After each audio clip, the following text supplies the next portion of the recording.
kita dan bahagia selalu ada.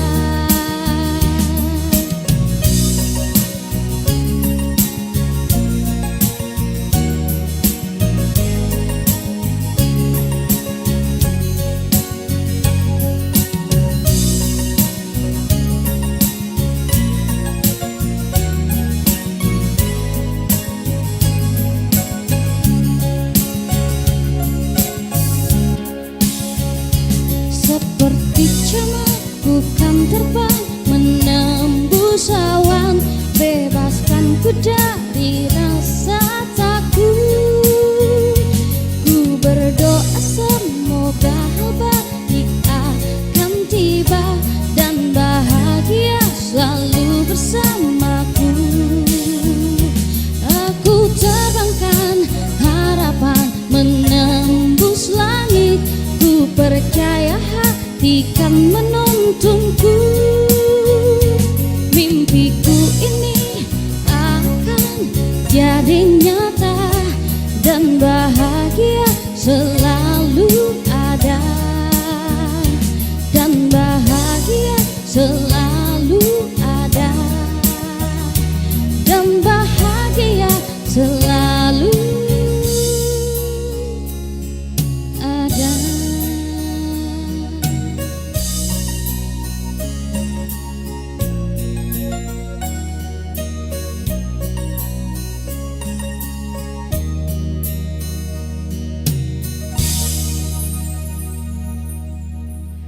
Ikan pesut timbul di Pela. Cakep. Danau Semayang indah dipandang mata. Cakep. Selamat siang pemirsa TVRI dimanapun Anda berada. Semoga hatinya selalu berbahagia. Yes, Assalamualaikum warahmatullahi wabarakatuh. Selamat siang pemirsa TVRI Kalimantan Timur. Senang sekali saya Erwin Syah. Dan saya Diana Tasya. Senang sekali kita semua bisa berjumpa lagi di Ngape. Obrolan santai siang hari, berbagi informasi, inspirasi, dan solusi. Iya, tadi namanya sudah membuka perjumpaan kita seperti biasa ya dengan lagu pembuka judulnya tadi adalah Mimpi yang dipopulerkan oleh seseorang penyanyi yang lagi viral-viralnya banget hari ya. ini, Erwin, Siapa dia? Putri Aryani. Kemarin baru aja memenangkan Golden Buzzer waktu ajang pencarian bakat tingkat internasional, Erwin. Iya betul sekali, ini Putri Aryani penyandang disabilitas yang membuat bangga seluruh Indonesia bahkan seluruh dunia juga begitu ya, dengan kekurangan yang dimilikinya tapi dengan dukungan seluruh pihak mampu menjadi berprestasi, memiliki kelebihan yang luar biasa, begitu bakat yang luar biasa hebatnya sampai diapresiasi di tingkat dunia. Betul. Ya. Yang ngomong-ngomong soal disabilitas nih Erwin, ini berhubungan juga dengan tema kita hari ini Erwin. Iya. Yaitu tema kita adalah tentang karya difabel yang mendunia. Jadi nggak cuma Yes. Putri Aryani, pasti banyak sekali teman-teman di luar sana yang difabel. Namun itu tidak menjadi halangan untuk mereka berkarya dan juga menghasilkan sebuah prestasi. Iya betul sekali. Ini Putri Aryani cuma sedikit contoh begitu ya. Sebenarnya ada banyak yang berprestasi di bidang-bidang lainnya, khususnya di Samarinda dan di Kalimantan Timur. Kita juga nanti akan mengundang salah seorang narasumber yang kebetulan juga sudah hadir bersama kita ya. Ada Ibu Ani Juwairiyah, Ketua Perkumpulan Penyandang Disabilitas Indonesia PPDI Kalimantan Timur.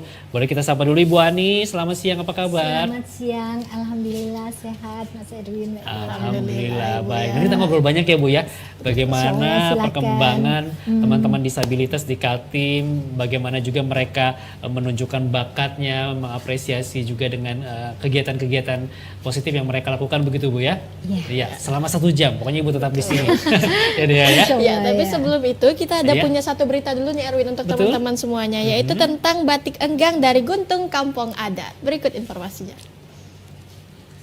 Saat ini berbagai daerah di Indonesia, pemirsa, sudah banyak yang memiliki kain tradisionalnya masing-masing, baik itu dengan cara menenun maupun juga dengan cara membatik. Semuanya memiliki cara ciri khas dan motifnya masing-masing sesuai dengan unsur kearifan lokal yang dimiliki. Ya, warga Guntung Kampung Adat juga tak mau kalah. Sepasang suami istri Eko Purwo Cahyono dan Marianti dengan jiwa seni dan kecintaannya terhadap budaya khususnya kain tradisional mulai mengembangkan usaha kain batik yang diberi nama Batik Enggang sejak tahun 2020. Teknik membatik yang mereka kerjakan adalah tulis dan cap. Mereka menciptakan berbagai motif batik yang idenya muncul dari lingkungan sekitar dan juga kearifan lokal Kaltim, seperti motif daun pohon wangi, motif naga kutai, dan lain-lain. Salah satu motif unggulannya adalah kombinasi warna dan motif yang menarik pada kain batik enggang dan sangat layak untuk dikoleksi. Kain batik enggang juga bisa menjadi oleh-oleh jika Anda pemirsa berkunjung ke Kampung Guntung di Kota Bontang. Ya, luar biasa ini warga Kota Bontang sudah mulai membuat kain batiknya ini bisa menjadi referensi oleh-oleh kalau ke Bontang, Erwin ya. Betul sekali. Ya, ini menarik terkait dengan batik dan juga kita tahu ya teman-teman penyandang disabilitas juga melakukan kegiatan membatik juga begitu ya Elmaya, Bu Ania. Ini kita akan berbincang banyak sekarang untuk memasuki materi atau tema kita secara umum di hari ini di Ngape terkait dengan teman-teman disabilitas yang memiliki karya yang mendunia. Ada informasinya ya Dea ya? Betul, berikut informasinya untuk pemirsa semuanya. Ya, setiap manusia yang dilahirkan ke dunia memiliki kelebihan dan kekurangan masing-masing. Meski manusia seringkali menginginkan kesempurnaan, namun Tuhan memiliki cara lain untuk membuka mata kita untuk melihat keberagaman ciptaannya. Seperti para penyandang disabilitas yang memiliki keterbatasan, namun di balik kondisi itu banyak para difabel yang telah menorehkan prestasinya baik di kancah nasional hingga internasional. Salah satu penyandang disabilitas asal Indonesia yang baru-baru ini menghebohkan dunia, yakni Putri Aryani berhasil mengguncang panggung pencarian bakat di luar negeri. Ya, tak hanya itu, masih banyak lagi para difabel yang dikenal oleh masyarakat luas akan prestasi dan karya-karyanya, termasuk juga penyandang disabilitas di Kalimantan Timur. Iya, ini jadi viral seluruh dunia Betul. tampaknya begitu ya. Dea, kita akan berbincang ini terkait dengan karya penyandang disabilitas yang mendunia. Langsung saja Bu Ani sudah bersama kita. Ini bunda-bundanya teman-teman penyandang disabilitas boleh dibilang begitu Bu ya. Ketua PPDI Kalimantan Timur. Bu, kita mungkin pengen tahu dulu Bu, ini perbedaan, ada istilah difabel, ada juga penyandang disabilitas. Mungkin masyarakat Kaltim juga yang menonton kita ini pengen tahu bedanya apa sih Bu begitu dari penggunaan dua kata ini. Baik, ya terima kasih Mas Erwin. Jadi memang masyarakat luas seringkali lebih mudah menyebutkan kata difabel. Tapi sebenarnya difabel itu adalah singkatan atau akronim dari different ability, kemampuan yang berbeda atau berbeda kemampuan. Nah sebetulnya setiap kita itu memiliki juga kemampuan yang berbeda-beda di antara kita, baik itu penyandang disabilitas maupun bukan. Nah, istilah itu biasanya digunakan dalam bahasa sehari-hari. Tetapi untuk penyebutan yang resmi sebagaimana di dalam undang-undang dan terminologi ini juga tidak muncul begitu saja, tapi sudah dikaji oleh para ahli, ditetapkan bahwa penyebutannya adalah penyandang disabilitas seperti itu. Nah, jadi di dalam bahasa resmi, di dalam undang-undang atau nomenklatur itu kita menyebutnya penyandang disabilitas. Tetapi kalau teman-teman menyebut difabel juga tidak ada salahnya. Karena apa? Karena yang penting adalah bagaimana dalam mewujudkan hak-hak mereka, kan seperti itu. Walaupun disebut ini, disebut itu, tapi kalau tidak ada hak yang diupayakan untuk diwujudkan kan juga percuma aja penyebutan itu. Jadi begitu, Mas. Iya, Ya, secara resminya memang penyandang disabilitas. begitu Ya, karena nanti nomenklatur dan sebagainya berbunyi seperti itu. Baik. Ya. Oke, baik Begitu. Bu. Sejauh ini sebenarnya Bu Ani untuk di Kalimantan Timur sendiri ini teman-teman penyandang disabilitas nih yang Ibu naungin, ada berapa banyak sebenarnya, apakah ada yang sudah memiliki prestasi keluar atau bagaimana Ibu? Ya. Baik, jadi untuk PPDI ini kami sampaikan juga kepada seluruh pemirsa bahwa PPDI itu adalah organisasi payung di mana di dalam anggotanya adalah organisasi-organisasi lagi. Di antaranya ada organisasi Gerkatin, Gerakan Kesejahteraan Tunarungu Indonesia, yang di situ teman-teman tuli. Ada lagi organisasi PPUA dan sebagainya, ada beberapa. Nah, kembali soal prestasi, Kalimantan Timur ini sebenarnya juga banyak yang berprestasi. Di antaranya untuk di bidang olahraga, untuk waktu Paragim di Malaysia itu beberapa waktu yang lalu, itu kita meraih medali emas untuk angkat berat ya. Ya, jadi itu suatu luar biasa menurut saya. Kemudian untuk prestasi lainnya seperti misalnya kiroah ya, MTQ ya, Iya. MTQ itu juga kita meraih prestasi di tingkat nasional dari teman kita namanya Muhammad Jamil yang tunanetra juga, disabilitas netra. Tilawatil Quran Bu, ya. Iya, MTQ tingkat nasional Wow. masih anak-anak walaupun belum di juara pertama. Ya, mudah-mudahan di MTQ yang akan datang Jamil bisa meraih juara umum, juara nasional. Seperti itu. Juga beberapa bidang-bidang lain itu sebetulnya seperti tadi digambarkan ada di bidang kerajinan kayu ya. Oh, iya. Kerajinan kayu itu juga ada yang mencapai tingkat nasional untuk sekolah luar biasa. Nah, jadi sebenarnya banyak. Belum lagi ketika beberapa tahun yang lalu juga ada dari anak kita autis juga meraih penghargaan tingkat nasional juga untuk menulis puisi. Ya, jadi sebenarnya sangat luar biasa prestasi teman-teman kita penyandang disabilitas di Kalimantan Timur. Hanya memang mungkin publikasinya yang sehingga tidak semua masyarakat Kaltim mengetahui. Mudah-mudahan setelah ini adanya Putri Aryani yang luar biasa, mudah-mudahan menjadi titik awal atau momentum lah untuk lebih mempromosikan teman-teman, memberikan semangat lagi untuk teman-teman penyandang disabilitas yang meraih sukses untuk bisa meraih sukses. Iya. Sebelum kita lanjut tadi Ibu menyebutkan ada teman-teman yang autis juga Bu ya. Kalau teman autis ini apakah juga termasuk penyandang disabilitas? Iya, jadi masuk Bu ya. Iya, masuk. Jadi untuk sekilas kita sebutkan di dalam Undang-Undang 8 2016 kan ada ragam disabilitas, antara lain itu fisik ya, seperti kami ini, seperti saya ya berkursi roda, ada juga mungkin yang CP, cerebral palsy, itu semua fisik, mungkin yang saudara-saudara kita yang dulu pernah menderita lepra sehingga itu semuanya fisik, disabilitas fisik. Ada juga yang disabilitas sensorik, itu ada dua macam, sensorik netra dan wicara ya. Ya, tapi teman-teman lebih senang disebut tuli ya, seperti itu. Kemudian disabilitas intelektual, itu yang terkait dengan kecerdasan, karena mereka itu biasanya kecerdasannya di bawah pada umumnya, itu antara lain misalnya Down syndrome seperti itu. Kemudian ada disabilitas mental. Nah, tadi yang disebutkan ada disabilitas mental ini ada dua macam ya istilahnya. Pertama disabilitas mental yang seperti autis dan sebagainya. Yang kedua ada disabilitas yang psikososial. Ya kayak skizofrenia dan sebagainya.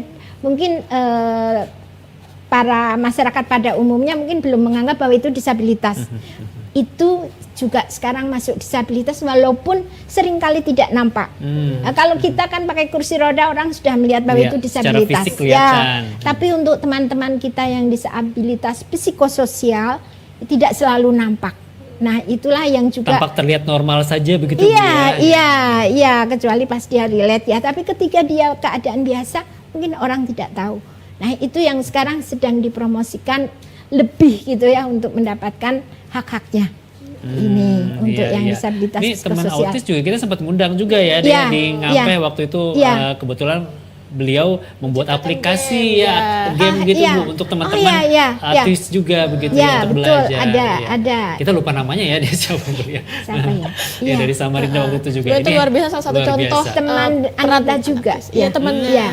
Iya. Baik. Nah, ini kan Ibu tadi sampaikan beberapa jenis penyandang disabilitas begitu Bu ya, dari yang fisik maupun juga non fisik. Selain itu ada yang ganda. Jadi kadang gabungan dari itu semua. Fisik dan non fisik. Ada yang fisik tapi juga netra seperti itu ada juga. Jadi itu disebut ganda, disabilitas ganda. Baik. Nah, ini kan menarik ya Bu, penyandang disabilitas dengan berbagai macam jenis yang sudah Ibu Ani sampaikan tadi, tentu balik lagi nih kepada orang tua, keluarga yang memiliki penyandang disabilitas ini di lingkungannya seperti itu.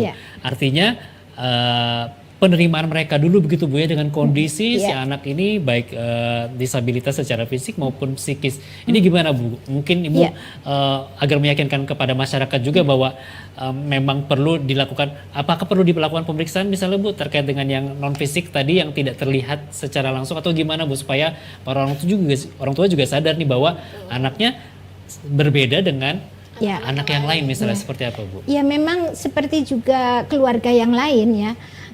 Pertama kali pendidikan kan dari rumah.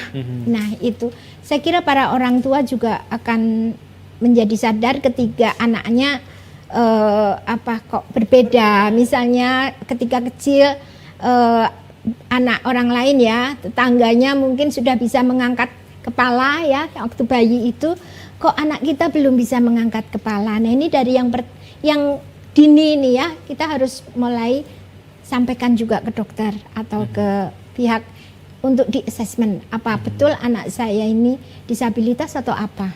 Nah ini yang biasanya sekarang kan ada, saya kira seperti posyandu dan sebagainya itu sudah bisa ya mungkin untuk mendeteksi yang awal dulu, baru biasanya kemudian dirujuk ke yang lebih tinggi lagi. Nah ketika dokter sudah menyebutkan bahwa misalnya seseorang, anak kita mama ada disebutkan oleh dokter apakah dia mungkin ada masalah dengan pendengaran atau dengan kecerdasan atau mungkin tadi disebut Mas Erwin itu autis, yang pertama dari orang tua adalah menerima dulu. Itu yang sangat penting, bahwa anak kita ternyata seperti itu tuh harus kita terima. Nah inilah hal yang kadang-kadang para orang tua seringkali tidak menerima. Contohnya banyak sekali, misalnya ada juga yang kejadiannya karena terlahir anaknya kebetulan netra ya, itu orang tua Bisa terpuruk kadang. terpuruk, dan mungkin terpuruk masih pasti ya, itu pertama mesti akan kaget sekali atau tidak bisa menerima kenyataan itu. Tapi reaksinya kadang ada yang reaksinya itu sudah ini anakmu, kamu pilih aku apa pilih anakmu misalnya si ayah. Ada yang gitu. iya, nah itulah saya kira dalam keadaan seperti itu para orang tua kami mohonkan bahwa terimalah itu sebagai karunia Allah ya, bahwa karena Allah Tuhan yang Maha Kuasa ya, untuk diterima oleh keduanya. Karena mereka sangat membutuhkan kedua orang tua, tidak hanya ibu, tidak hanya ayah. Nah itu terimalah, itu hal yang pertama kali harus para orang tua. Makanya saya sangat kagum kepada orang tua yang bisa menerima. Nah kalau sudah bisa menerima tentu saja bisa lebih terbuka, pikirannya lebih terbuka. Maksudnya oh anak saya seperti ini, bagaimana ya gitu. Apakah perlu terapi medis dulu ataukah perlu apa yang saya lakukan, dia bisa berkonsultasi dengan dokter misalnya apa yang harus dilakukan. Terus bisa juga berhimpun di dalam organisasi atau komunitas yang sama, misalnya para orang tua yang anaknya cerebral palsy, ada juga komunitas itu untuk berbagi pengalaman, berbagi dan saling menguatkan, saling support bahwa dia tidak sendirian seperti itu. Nah, ini yang saya kira yang kedua yang penting, Mas ya. Yang ketiga juga setelah itu seringkali di keluarga kita itu membedakan antara anak satu dengan yang lain. Ah, kamu seperti itu aja nggak usah sekolah misalnya. Ah, kamu seperti itu di rumah aja. Nah, saya harapkan para orang tua mulai, ya saya yakin sudah ada ya yang aware dan menyamakan semua. Tapi masih ada keluarga yang membedakan karena mungkin anaknya disabilitas nanti jadinya apa juga enggak perlu sekolah. Nah saya kira pikiran-pikiran seperti itu mulai sekarang kita rubah, bahwa anak-anak kita juga mempunyai hak yang sama untuk bersekolah, untuk belajar, untuk meraih prestasinya. Saya kira itu penting buat keluarga yang memiliki anak dengan disabilitas untuk memikirkan bahwa masa depan anak disabilitas belum tentu seburuk yang dia bayangkan. Iya kan? Banyak anak-anak berprestasi seperti tadi Mas Ari sebutkan.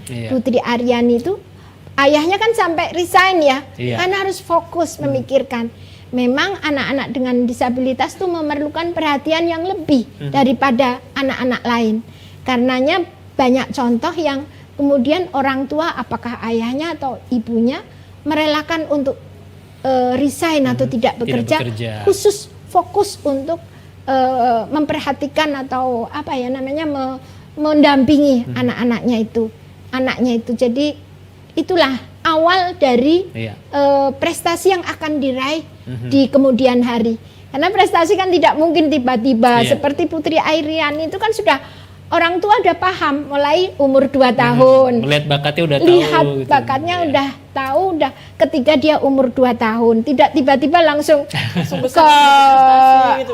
ke talent kan Iya. nggak bisa gitu. Jadi mulai sejak dini para orang tua melihat anaknya itu mampunya apa. Jangan melihat pada disabilitasnya. Iya. Kita para orang tua kan sering masih melihat disabilitasnya tanpa melihat kemampuannya. Nah, mulai sekarang kalau memang Kalimantan Timur ini ingin mengejar ya seperti putri dari DIA ya kalau tidak iya. salah ya. Itu mari kita mulai sekarang anak-anak kita ini kelebihannya di mana sebetulnya. Baik. Mulai itu tuh kita fokus di situ. Oke. Bukan karena disabilitas kita mikirin anakku kan nggak bisa ini, anakku kan cuma seperti ini, anakku nanti nggak bisa bekerja misalnya begitu. Kita buang, oh anakku ternyata pintar menyanyi. Iya.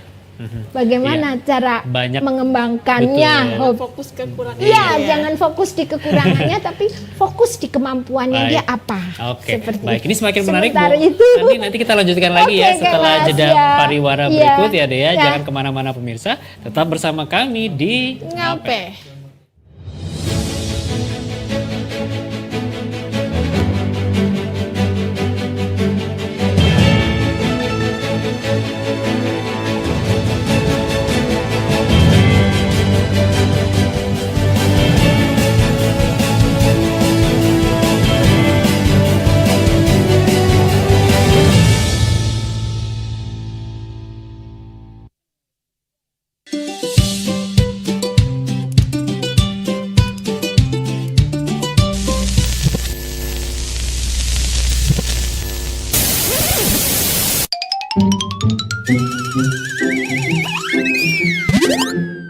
Halo Sobat Digital, aku Modi. Nggak asik kan nonton TV bersemut kayak gini?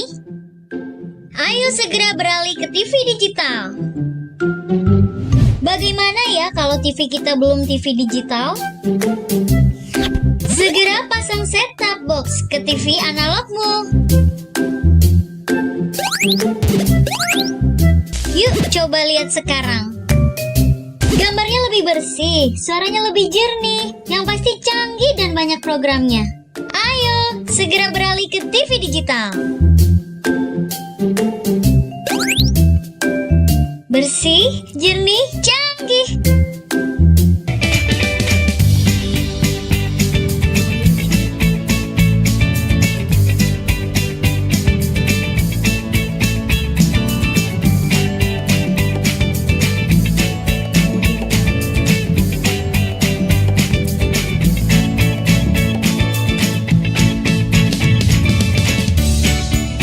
Gimana? Bersih dan jernih kan siarannya? Jangan khawatir, semua ini gratis. Tidak perlu beli kuota internet dan nggak perlu biaya berlangganan. Bagi kamu yang masih menggunakan TV analog, cukup dengan satu langkah mudah. Untuk televisi yang sudah siap digital, cukup scan ulang siaran TV kamu untuk menangkap siaran TV digital. Banyak pilihan programnya, bersih gambarnya, jernih suaranya, dan canggih teknologinya. Ayo, kita beralih ke siaran televisi digital. Sebuah persembahan dari bumi Borneo.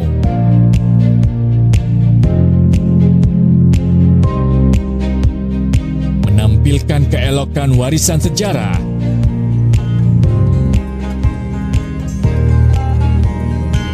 Mahakarya budaya tradisional. Bersatu padu dengan budaya modern.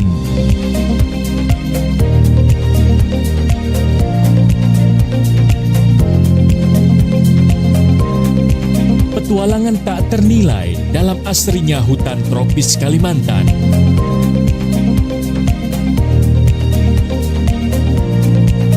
Berpadu debur ombak menyisir di atas pasir nan lembut.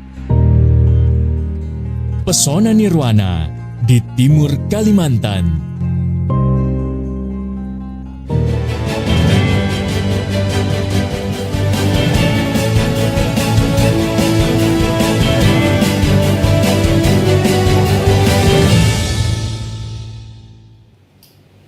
Pemirsa, pemirsa, terima kasih Anda masih bersama kami di Ngape, obrolan santai siang hari, berbagi informasi, inspirasi, dan solusi. Iya, kami masih membahas mengenai perkembangan penyandang disabilitas di Provinsi Kalimantan Timur, termasuk juga prestasi-prestasi mereka. Tapi seperti biasa deh ya, kita akan kembali jeda sejenak, santai-santai dulu untuk mendengarkan satu buah lagu dari Nawe berikut ini.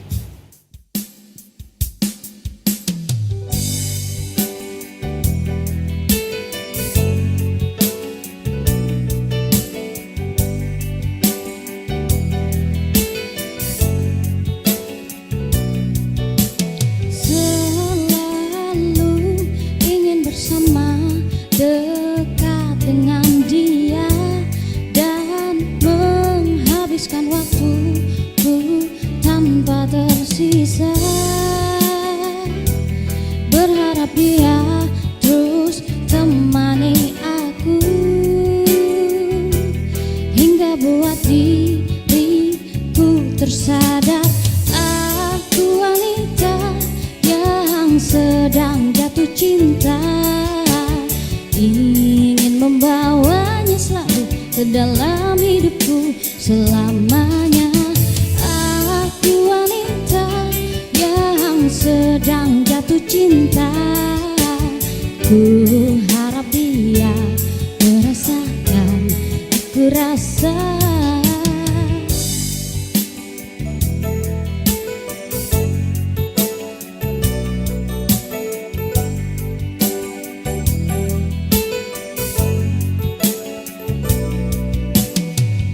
Kegelisahan datang, tak menuntut kala rasa itu ada.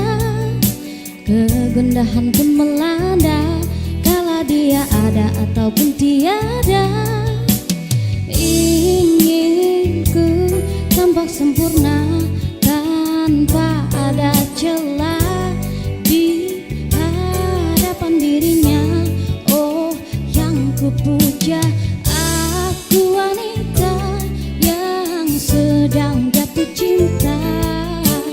Ingin membawanya selalu ke dalam hidupku selamanya. Aku wanita yang sedang jatuh cinta. Ku harap dia merasakan aku rasa.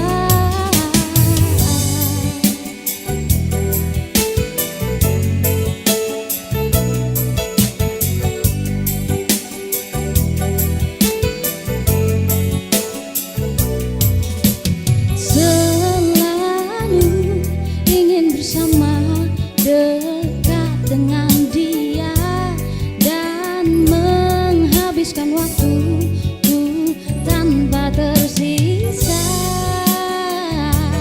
Berharap dia terus temani aku, hingga buat diriku tersadar aku wanita yang sedang jatuh cinta. Ingin membawanya selalu ke dalam hidupku selamanya. Aku wanita yang sedang jatuh cinta. Ku harap dia merasakan aku rasa. Ku harap dia merasakan aku rasa.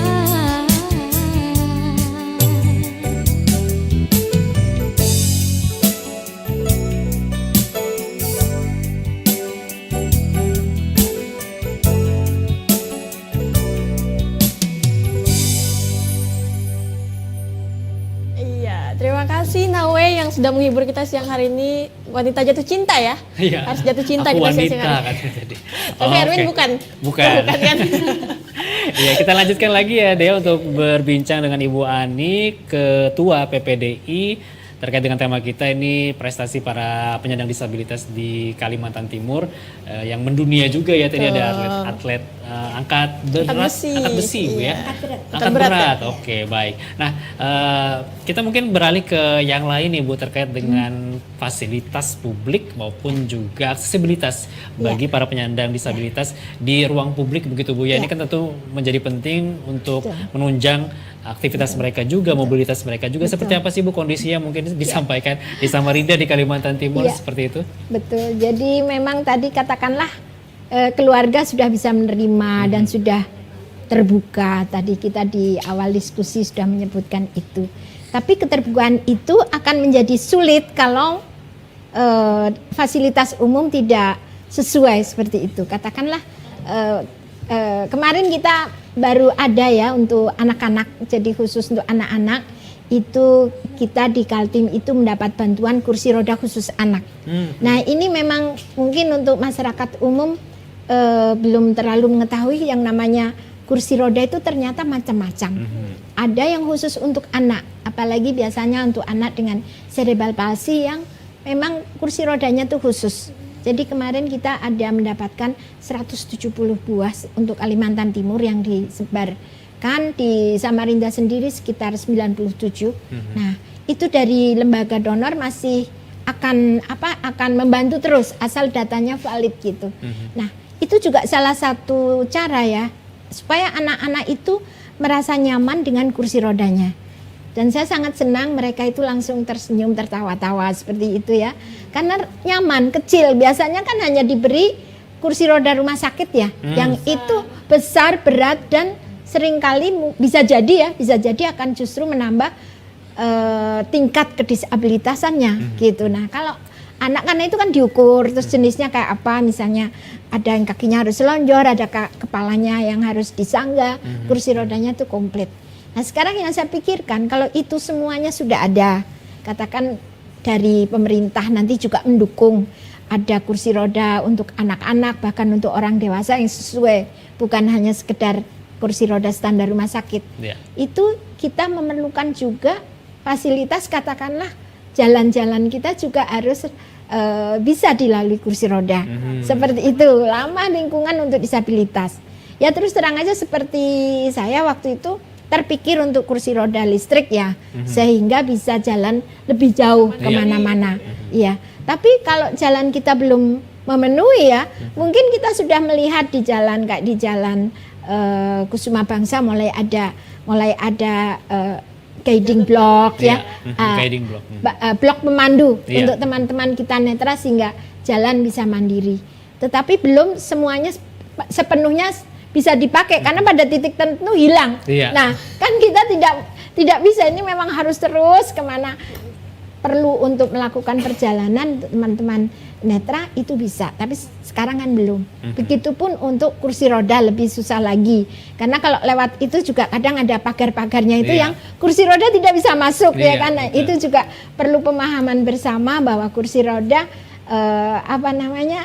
juga harus akses di situ. Nah, ini masih belum.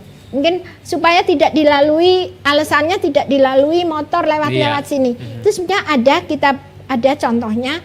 Jadi bentuknya S begini. Kursi roda bisa masuk tapi motor nggak bisa masuk gitu. Nah, itu juga saya kira pemerintah, khususnya pemerintah Kota Samarinda dan Kalimantan Timur dan juga kabupaten kota lainnya sudah mulai harus memperhatikan. Apalagi kita kan mau jadi IKN ya. Nah, kalau IKN dipandang di seluruh dunia tapi ternyata tidak akses untuk disabilitas seperti apa. Nah, itu pemikiran-pemikiran seperti itu saya kira saatnya sekarang harus mulai merencanakan. Itu masalah aksesibilitas fisik ya. Maksudnya memang kita dari fisiknya. Tapi kan aksesibilitas itu tidak hanya fisik. Juga yang sifatnya non fisik. Misalnya cara berkomunikasi. Nah, beberapa kantor sekarang sudah mulai melakukan belajar ya bahasa isyarat. Itu sudah langkah yang sangat maju menurut saya ya. Mereka ada komunitas diundang di dalam suatu instansi untuk belajar bersama bahasa isyarat. Nah, ini salah satu juga pemenuhan aksesibilitas non fisik. Juga mungkin teman-teman kita juga harus para pejabat harus mulai membiasakan bagaimana berkomunikasi. Apalagi ini menjelang pemilu ya. Iya, iya. Nah, pemilu nanti saya berharap di tiap TPS petugas-petugasnya juga ramah dengan disabilitas dalam arti memahami bagaimana berkomunikasi dengan disabilitas. Jangan sampai nanti kalau ada calon pemilih sudah memang dia misalnya teman tuli kita, tapi kita teriak-teriakin, kan tidak mungkin. Nah itu kan kurang ramah. Nah mudah-mudahan para petugas TPS nanti juga sudah memahami bagaimana berkomunikasi dengan teman tuli kita, bagaimana dengan teman netra, apakah sudah cukup akses untuk kursi roda lewat di situ, seperti itu. Ini saya kira seluruh KPPS harus memahami hal itu, dan bila mungkin ada pelatihan khusus untuk bagaimana berkomunikasi, berinteraksi dengan disabilitas.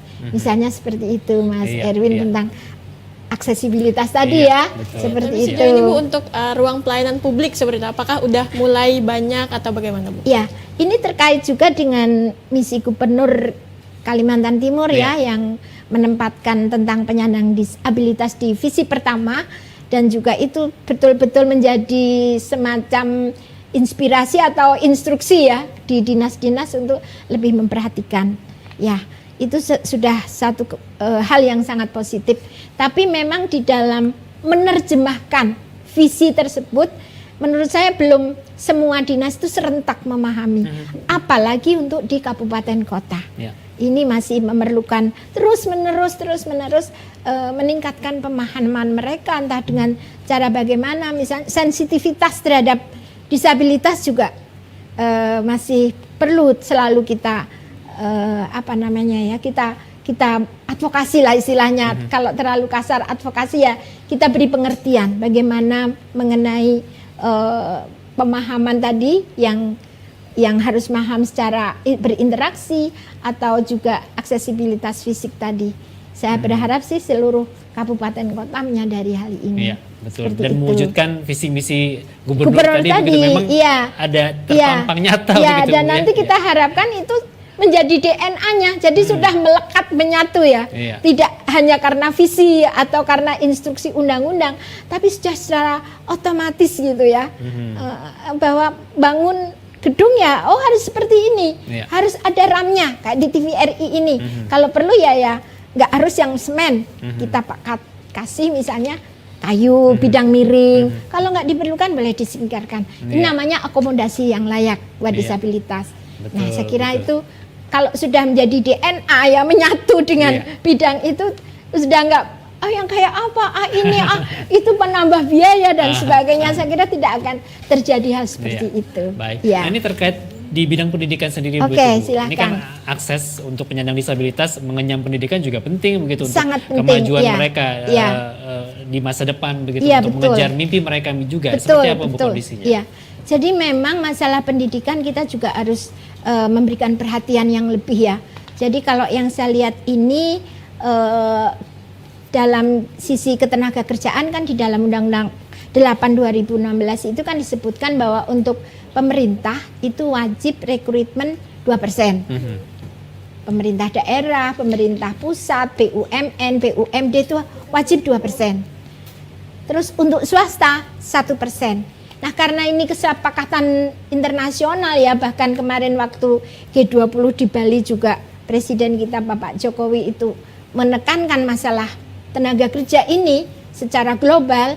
Itu sepertinya beberapa perusahaan asing yang ada di Kalimantan Timur ini sudah memperhatikan hal itu. Misalnya dengan menelpon PPDI untuk ada enggak misalnya disabilitas yang di bidang akuntansi, ahli di bidang akuntansi. Tapi senyatanya itu tidak ada yang sesuai gitu ya. Nah di sini saya memandang bahwa dunia pendidikan ini harus mengejar, melakukan akselerasi yang pas. Di dunia pendidikan di bidang tenaga kerja sendiri misalnya pelatihan-pelatihan. Sekarang saya kira pelatihan-pelatihan itu harus melihat kebutuhan dunia usaha itu apa. Bukan ini aku pelatihan apa yang belum tentu sesuai. Kita lihat di dunia usaha itu apa yang dibutuhkan, misalnya tadi tentang kemampuan akuntansi. Sekolah-sekolah saya kira kalau sekolah yang bidang katakanlah SMA yang bidang keakuntansian sudah adakah anak disabilitas di situ. Iya. Inklusif berarti ya, sekolah inklusif. Adakah seperti itu? Sudah terbukakah itu untuk teman-teman disabilitas masuki sekolah itu? Nah, saya kira ini harus ada, kita duduk bersama ya antara dinas-dinas, baik tenaga kerja, pelatihan-pelatihan itu, sehingga apa yang diharapkan oleh dunia usaha itu langsung pas. Ya kan, jadi sesuai. Saya kira untuk seperti ini kan tidak mubazir ya, anggaran yang dikeluarkan oleh pemerintah itu bisa tepat guna, dan penyandang disabilitas bisa langsung masuk ke dunia usaha. Nah, ini harapan saya sih seperti itu untuk dunia pendidikan. Jadi dengan kata lain pendidikan, nah kan ini ada semacam perbedaan tanggung jawab ya. Untuk SD, SMP kan di kabupaten kota. Sementara untuk SMA di provinsi. Ya, termasuk SLB provinsi. Nah, ini saya berharap walaupun seperti itu bapak-bapak pejabat di kabupaten kota juga memperhatikan dari mulai PAUD kalau bisa sudah inklusif. Mulai PAUD terus sampai SMP. Nah, kadang-kadang di beberapa tempat masih kurang memperhatikan hal ini, terutama di daerah-daerah. Tapi kita bersyukur Bapak Gubernur juga memberikan beasiswa untuk teman-teman mahasiswa yang mengikuti pendidikan luar biasa seperti itu.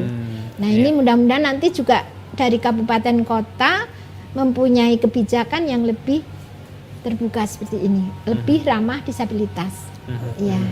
Di beasiswa tadi untuk pengajar kalau tidak salah juga ya, ada ya, para pengajar di sekolah luar biasa begitu ya. Bukan sekolah luar biasa aja, untuk mendidik atau sekolah yang semuanya, maksudnya untuk sekolah inklusi juga. Sekolah inklusi, baik. Ya, itu yang lebih banyak tanggung jawab kabupaten kota sebetulnya. Jadi jangan sampai karena SLB di provinsi disabilitas kurang terperhatikan yang SMP ke bawah. Itu harapan kita begitu. Iya. Kembali lagi untuk kita melihat bahwasanya teman-teman tadi kan yang difabel ini banyak sekali yang berprestasi nih Bu. Tapi di sisi lain kita juga tahu bahwa terkadang teman-teman difabel ini ngerasa berbeda dari yang lain sehingga tidak ingin berprestasi. Sebenarnya apa sih Bu yang harus kita berikan, apa yang harus sebenarnya kita lakukan agar teman-teman ini lebih semangat lagi Bu? Ya, pertama tentu saja dari rumah, kembali ke kita diskusi awal. Karena sekolah pertama buat disabilitas maupun non-disabilitas adalah rumah. Di rumah. Saya kira kalau dari rumah, dia keluar rumah dengan percaya diri, dengan motivasi kuat untuk berprestasi, insya Allah dia akan mengarah ke situ. Tapi itu saja kan tidak cukup. Pemerintah juga harus menyediakan sarananya tadi. Misalnya tadi di rumah sudah mampu untuk sekolah inklusif, tapi setelah di sekolah ternyata tidak diterima dengan alasan ini itu, padahal sebetulnya dia bisa diterima di situ.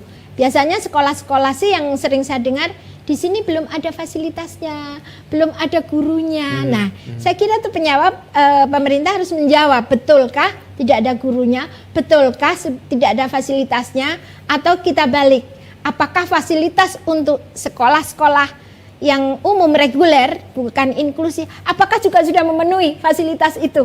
Apa kan tidak semuanya, kadang sekolahan juga belum sepenuhnya ya memberikan fasilitas penuh untuk non disabilitas. Tapi ketika disabilitas masuk, oh belum ada fasilitasnya. Nah ini yang seperti ini saya harapkan bisa menjadi pemahaman kita bersama bahwa hak mereka adalah bersekolah seperti itu. Jadi seperti itu Mbak ya, jadi itu juga salah satu untuk berprestasi.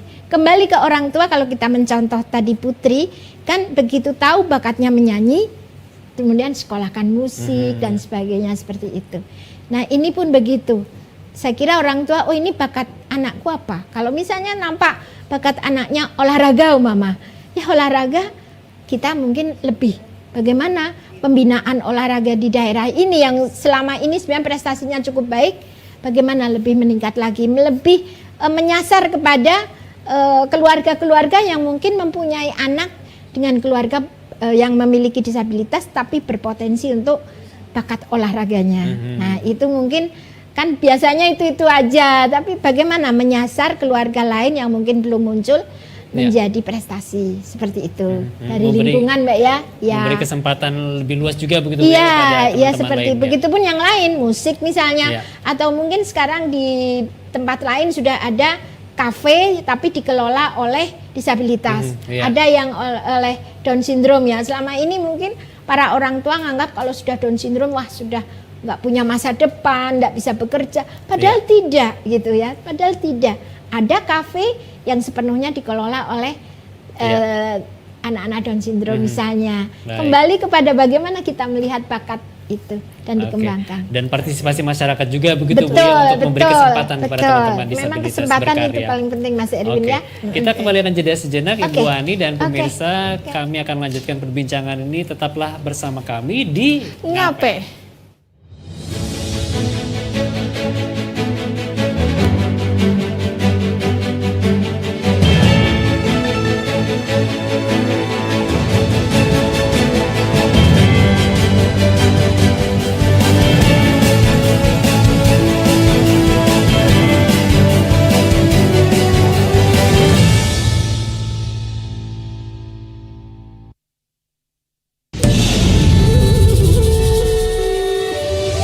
Ribuan suku dan bahasa, warna-warni budaya. Ajarkan kita bijaksana, menjaga Indonesia kaya. Ayo tenang kita bersyukur, rakyat tulus bersatu padu, pemerintah yang adil dan jujur, pimpin negaraku maju. Ayo mama, jangan mama rabeta. Dia cuma pegang peta. Ayo mama, jangan mama rabeta. Lah orang muda punya biasa. Sing si bantu manikam di marjoget sormari kotak di dalam lari si bang bangkar jula jula si bang bangkar jula jula.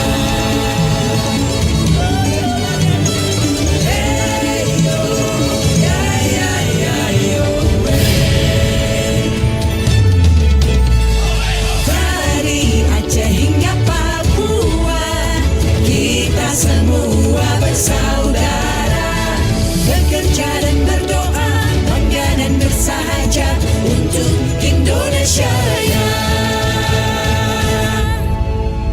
TVRI, media pemersatu bangsa.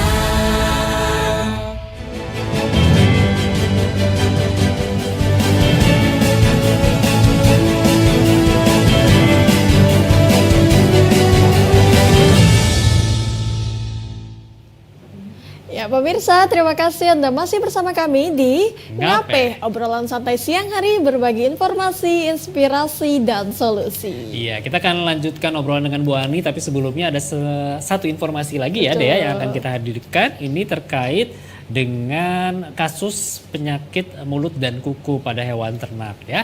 Kita hadirkan informasinya, di mana Kepala Dinas Peternakan dan Kesehatan Hewan Provinsi Kalimantan Timur, Fahmi Himawan, memastikan pelaksanaan ibadah kurban tahun ini dapat berjalan aman dari penyakit mulut dan kuku PMK. Tahun ini setiap hewan ternak akan mendapatkan vaksinasi, mengingat 8 dari 10 kabupaten kota di Kaltim masih berstatus zona merah PMK.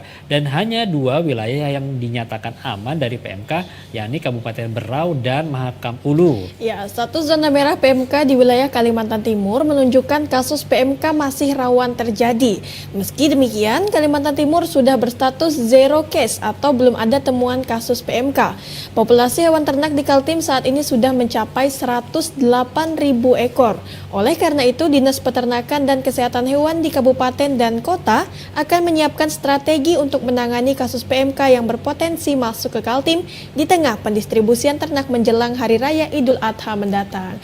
Ya, ini juga suatu upaya yang dilakukan pemerintah untuk mencegah penyakit PMK ini masuk ke Kaltim, Erwin ya. Iya betul, walaupun masih ada 8 wilayah yang rawan terhadap PMK, namun upaya-upaya vaksinasi terus digencarkan agar hewan ternak khususnya yang akan dijadikan hewan kurban ini nanti bisa sehat begitu ya, Dea, dan bisa dilakukan kurban dan akhirnya bisa dikonsumsi oleh masyarakat dengan baik seperti itu. Ya, jadi ini untuk pemirsa yang ingin berkurban harus hati-hati untuk hewan ternaknya diperiksa dulu, jangan sampai ada penyakit PMK, Erwin ya. Iya, baik. Kita beralih ke selanjutnya pemirsa. Seperti biasa kami akan meluruskan satu informasi yang keliru. Begitu ini terkait dengan peraturan baru 2023 seluruh Indonesia dilarang isi Pertalite. Waduh. Bagaimana ini? lagi Apa yang harus kita isi?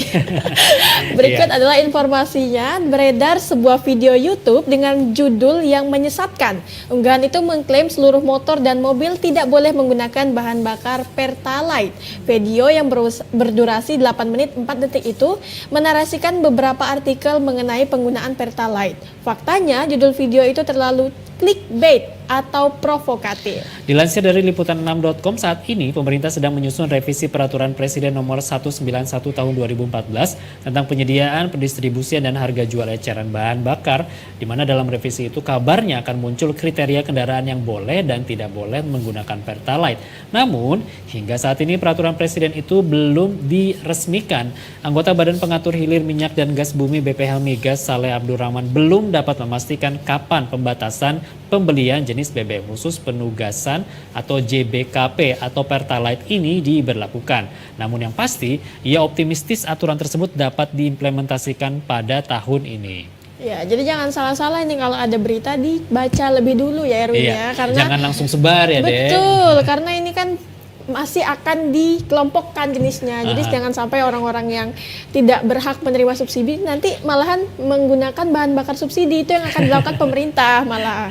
Betul. Dan itu tadi informasinya. Kita kembali lanjutkan perbincangan dengan Ibu Ani terkait dengan apa nih Bu ya, lingkungan begitu ya, dukungan lingkungan terhadap para penyandang disabilitas di Kalimantan Timur.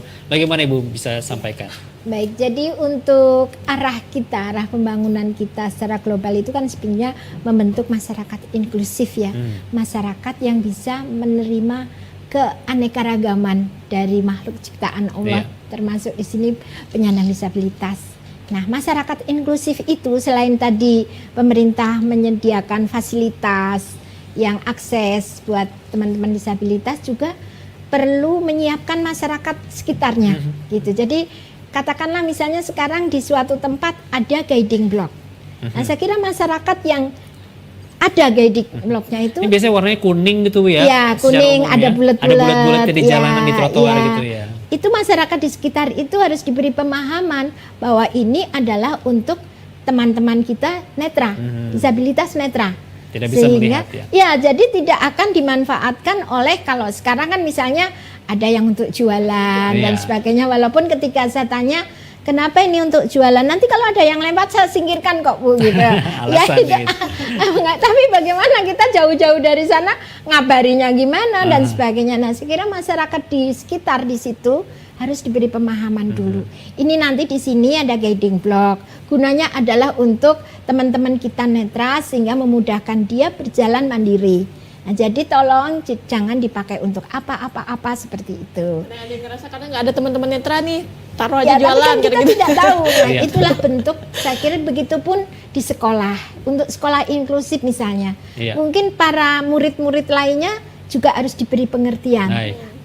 Kepada orang tua juga. Kadang-kadang masih, tapi insya Allah kalau di Kaltim tidak, ada merasa orang tua, kok anak saya dicampur dengan anak begitu. Nah, saya kira pihak sekolah juga harus memberi pemahaman kepada para orang tuanya, sehingga anak-anaknya juga akan menerima, bahkan akan menolong, kerjasama yang baik, merasa mensyukuri karena ternyata dia tidak sesulit itu untuk melakukan. Nah, itu saya kira pemahaman-pemahaman seperti itu harus disosialisasikan. Waktu kita juga sangat terbatas, singkat saja terakhir yang mungkin ingin disampaikan untuk menutup perbincangan kita hari ini, silakan Bu. Terima kasih. Jadi intinya kalau kita dengan keluarga atau dengan anak disabilitas ada di dalam keluarga kita dan kita ingin berprestasi, katakanlah seperti Putri tadi, mulailah dari keluarga kita sendiri menerima dan memperhatikan apa yang jadi bakat mereka dan fokus di situ.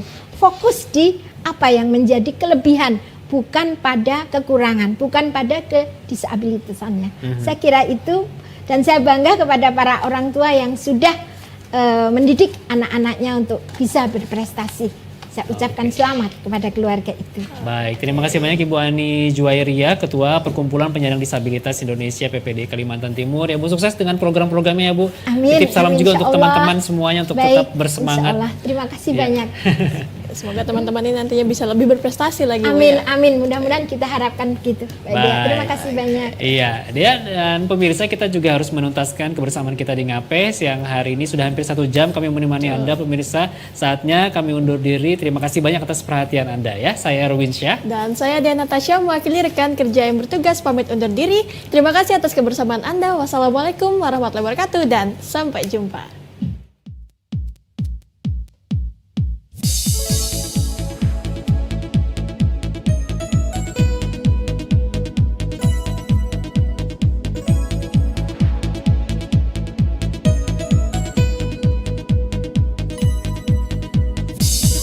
Ingatkah dirimu yang pernah menyakiti aku? Kau kecewakan aku, tapi ku maafkan salahmu. Kini berganti kisah, ku menyakiti dirimu. Tapi apa yang terjadi? Kau meninggalkanku.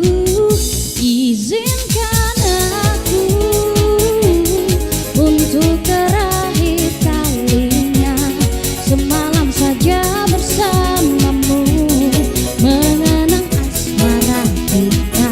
Dan aku berharap semoga kita tak berpisah, dan kau maafkan kesalahan yang pernah ku buat. Ingatkah kan dirimu yang pernah menyakiti aku? Kau kecewakan aku, tapi ku maafkan salahmu. Kini berganti kisah, ku menyakiti dirimu. Tapi apa yang terjadi? Kau meninggalkanku. Izinkan aku untuk terakhir kalinya semalam saja bersamamu, mengenang asmara kita. Dan aku berharap semoga kita tak berpisah, dan kau maafkan kesalahan yang pernah ku buat. Mengapa kau begitu mudahnya berpikir hanya dalam waktu yang sekejap?